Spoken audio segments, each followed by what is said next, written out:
शुक्ला और आप देख रहे हैं स्टार न्यूज प्लस। तो आइए चलते हैं आज की कुछ बड़ी खबरों के साथ। तब तक बने रहें स्टार न्यूज प्लस पर मेरे साथ लगातार। कोटी नाम पंचायत में प्राकृतिक आपदा से बरसात बनी कहर, दर्जनों भवन खतरे की जद में। हिमाचल प्रदेश में इस वर्ष लगातार हो रही भारी बारिश ने जनजीवन को बुरी तरह प्रभावित किया है। जिला सोलन के कोटी नाम पंचायत क्षेत्र में बरसात और भूस्खलन ने ग्रामीण परिवारों के जीवन को पूरी तरह अस्त व्यस्त कर दिया है। पहाड़ी ढलानों से आए मलबे ने दर्जनों घरों को गंभीर नुकसान पहुंचाया, जिससे ग्रामीण दहशत के साये में जीने को मजबूर हैं। वहीं इस पूरे मामले को लेकर ग्रामीणों की सहायता हेतु इनकी आवाज बनकर सामने आए कोटी नाम पंचायत के वार्ड सदस्य एवं युवा समाज सेवी रुबिन कुमार। रुबिन ने स्थानीय प्रशासन एवं जिला प्रशासन से पीड़ितों की सहायता करने को लेकर अपील की। वहीं पीड़ित ग्रामीणों ने बताया, बीते दिनों की भारी बारिश ने उनकी जिंदगी पर गहरा संकट खड़ा कर दिया है। कोटी नाम पंचायत के पटियाना गांव निवासी भूमि दत्त का 2 मंजिला मकान दीवार गिरने से जर्जर हालत में पहुंच गया है और कभी भी गिरने का खतरा बना हुआ है। इसी गांव के सुखदेव की कई बीघा जमीन भूस्खलन की भेंट चढ़ चुकी है। वहीं दतियार गांव के चिंताराम के मकान में भारी मलबा घुस जाने से मकान के ढहने का खतरा लगातार बना हुआ है और खेतों में खड़ी फसलें भी तबाह हो गई हैं। इतना ही नहीं, ग्रामीणों का कहना है कि पंचायत द्वारा बनाई गई सड़कें भी जगह जगह लैंडस्लाइड से क्षतिग्रस्त हो गई हैं। स्टार न्यूज प्लस के लिए हिमाचल प्रदेश के बद्दी से सतीश जैन की ये रिपोर्ट।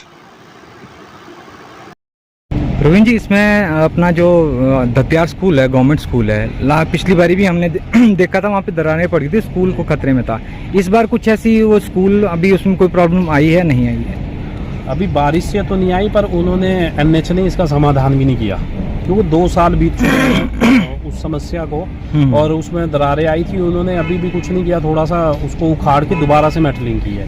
तो चलो, अभी ऐसा तो है कि बारिश की ऐसा तो कोई नुकसान नहीं हुआ दतियार स्कूल का, पर ये सेफ जोन तो है ही नहीं। जिस हिसाब से अगर नीचे से इन्होंने रिटेनिंग वॉल नहीं किया, उसको जो पंचायत ने भी उनसे रिक्वेस्ट की थी कि आप नीचे से इसमें रिटेनिंग वॉल करें ताकि ये सड़क भी सेफ हो और नीचे जो स्कूल की बिल्डिंग है वो भी सुरक्षित तभी होगी। ठीक है, धन्यवाद रोविन जी, थैंक यू। नमस्कार दर्शकों, हमारे चैनल में आपका स्वागत है। इस समय हमारे साथ मौजूद हैं नाब कोटी पंचायत के जो हैं कोटी के वार्ड पार्षद रुबिन कुमार जी, और उनके साथ जो हैं आपदा में जो प्रभावित हुए हैं वो उनके साथ में हैं गांव के। तो बताइए सर रुबिन जी, क्या कुछ प्रॉब्लम्स है जिसको लेके आज आपने ये चीज़ें हमारे समक्ष आए हैं, और किस किस तरह का जो नुकसान है आपके अपने पंचायत के क्षेत्र में हुआ, कितने लोग प्रभावित हुए हैं, कितना नुकसान है, उसके बारे में थोड़ी जानकारी देंगे?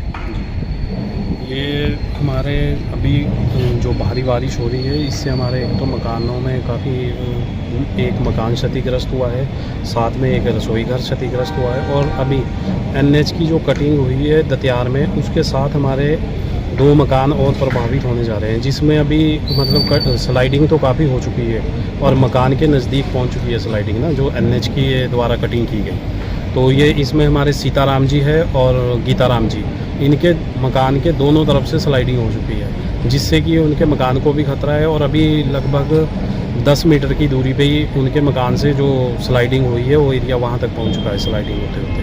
और साथ में हमारे दतियार से चिंताराम जी है, जिनके सड़क के पास से स्लाइड हुआ और उनके मकान में सारी स्लाइडिंग उनके मकान के अंदर आ गई, और जिससे भारी मलबा उनके मकान की तरफ को आ गया और उसमें मकान को भी खतरा बना हुआ है, और इनकी फसलें भी काफ़ी ख़राब हो चुकी है। जो इनके नीचे को खेत थे वो भी, उसमें जो इन्होंने अभी फसलें लगाई थी वो भी इनकी ख़राब हो गई है।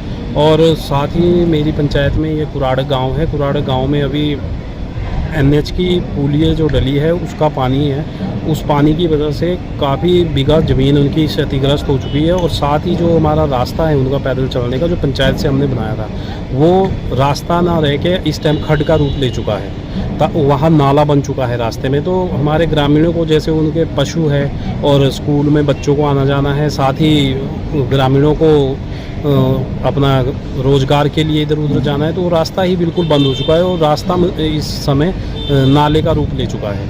और साथ ही हमारा मेरी पंचायत का पटियाना गांव है, पटियाना गांव में भूमि दत्त जी का मकान है, जो 2 मंजिला था। भारी बारिश की वजह से वो मकान की दीवार भी नीचे गिर चुकी है और चमगाह गांव में हमारे श्री जीतराम जी है, जिनके रसोई घर की दीवार भी गिर चुकी है और रसोई घर भी उनका इस टाइम बिल्कुल ख़तरे में आ चुका है।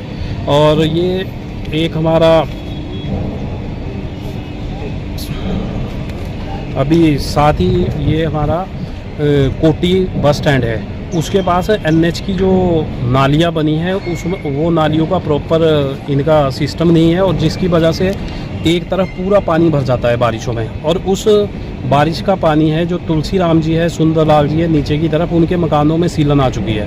और साथ ही उनके जो निचली तरफ को रिटेनिंग वॉल लगी है उसकी कम से कम हाइट इस टाइम 40 से 50 फुट है, और इस पानी के रिसाव की वजह से वो कभी भी रिटेनिंग वॉल भी नीचे गिर सकती है, जिसमें हमारे साथ लगते मकानों को उनको भारी नुकसान हो सकता है इस वजह से। और साथ ही हमारा दमियाना में है दमियाना कोटी में श्री मुंशी राम जी का मकान है, साथ ही वहाँ दुर्गा दत्त जी का है और अपने ज्योति प्रकाश जी का मकान भी है। तो वहाँ भी NH की जो ड्रेनेज सिस्टम है वो बिल्कुल ही इस टाइम फ्लॉप है, और वहाँ अभी नहीं, हमने कई बार NH से भी बात की, उनको मौका भी दिखाया, उन्होंने अभी तक उसका समाधान नहीं किया, क्योंकि उनका वो जो ड्रेनेज है उसका स्लोप ही सही नहीं रखा उन्होंने। जो पुली है, पुली में पानी जा नहीं रहा, वहीं सड़क में इकट्ठा हो जाता है, और उस वजह से उनके मकानों में नीचे सीलन आ रही है और मकान भी गिरने की कगार पे है, अगर ये इसी तरह से उन्होंने कोई इसका समाधान नहीं किया पानी का। तो ये हमारी एक समस्याएं थी मेरे गांव की और मेरी पंचायत की। तो मेरे साथ चिंतराम जी भी है, आप इनसे भी बात कर सकते हैं।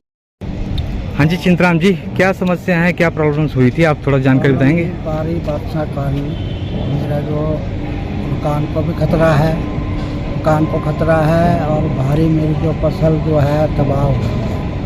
बारिश के कारण जो स्लिप के कारण जो आया है सड़क का ऊपर से, वो सारा मेरे मकान के ऊपर आ गया है। उसका कुछ मेरे को, आपको कोई फौरी राहत वगैरह प्रशासन की ओर से कोई फौरी राहत? इसके लिए मैं थोड़ा क्लियर करूंगा। इसके लिए हमने जो अपना रेवेन्यू डिपार्टमेंट है वहाँ इनकी कंप्लेंट भी दर्ज करवाई है। जितने भी हमारे ये जो भी हमारे इस टाइम लैंडस्लाइड से नुकसान हुए हैं उसकी हमने रेवेन्यू डिपार्टमेंट में भी ये दर्ज करवाया है। साथ ही कल हमारे साथ चिंतराम जी SDM साहब से भी मिले हैं। SDM साहब ने भी इनकी समस्या को अपने इसमें लिया है, और साथ ही उन्होंने BDO साहब को भी निर्देश किए हैं कि इनको जल्द से जल्द कोई फौरन राहत दी जाए, ताकि जो इनका नुकसान हुआ है और जो अभी और होने वाला है, जो अभी भी वहाँ खतरा बना हुआ है, उसके लिए इनके लिए कुछ ना कुछ समाधान किया जाए, ताकि वो रुक जाए उसी जगह पे।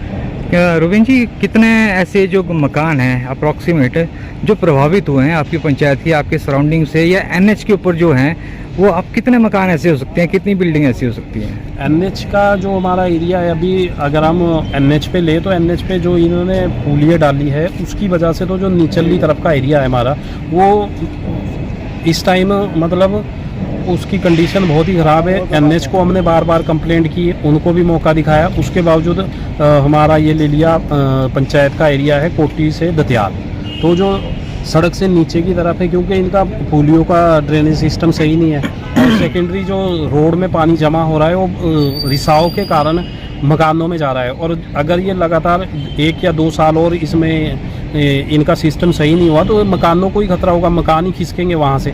जिस हिसाब से अभी बारिश हो रही है और आने वाले समय में भी अगर इस हिसाब से बारिश होगी तो ये रिस्क जोन ही बन चुका है हमारा। ठीक है।